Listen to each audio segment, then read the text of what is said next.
निश्चित भारतीय जनता पक्ष आणि आमदार प्रशांतदा ठाकूर यांचा मी खूप आभारी आहे, कारण मला दुसऱ्यांदा आता यांनी संधी दिलेली. पहिले 5 वर्ष नगरसेवक म्हणून आणि 3 वर्ष जनसेवक म्हणून प्रभागाची पनवेलकरांची सेवा करण्याची मला संधी मिळाली आणि आता पुनश्च पक्षाने आणि आमदार प्रशांतदा ठाकूर असेल, प्रवेशदा ठाकूर असेल, अविनाश कोळे यांनी मला पुन्हाची संधी दिली. पनवेलकरांसाठी या 8 वर्षामध्ये आमदार प्रशांतदा ठाकूर यांच्या मार्गावरची बरीचशी कामं विकास झालेला दिसतो. आपण खारघरपासून ग्रामीण भाग बघा किंवा पनवेल शहर बघा, सुशोभीकरण असेल, रस्त्यांची काही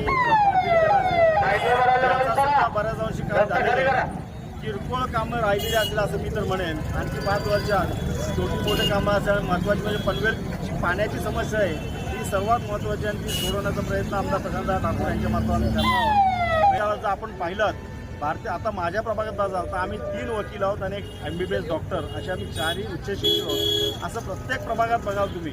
माझा बाजूचा जो प्रभाग आहे म्हणजे आपण ज्याला 20 नंबर प्रभाग बघा म्हणतो, तिथे तेजाची कानपिळे हे नगरसेवक होते, त्यांची मिसेससुद्धा डॉक्टर आहे. म्हणजे तुम्ही बघा डॉक्टर, वकील आणि इंजिनियर्स उच्च शिक्षित यांचीच निवड जास्त भारतीय जनता पक्षाने केलेली आणि मला एक समाधान वाटतं. मी याच्यापूर्वी 8 वर्षापूर्वी एक सर्वसामान्य नागरिक म्हणून जगत होतो आणि त्यावेळेस मला नेहमी वाटायचं की उच्च शिक्षित लोक काय राजकारणात येत ना. आता डॉक्टर्स, वकील, इंजिनियर्स, आणखी वेल ग्रॅज्युएट, डबल ग्रॅज्युएट अशी म्हणजे लोक आज राजकारणात येतात आणि निश्चित राजकारणाचा सर भारतीय जनता पक्षाने उंचवलेला आणि तो उंचवत राहील अशी मला आशा वाटते.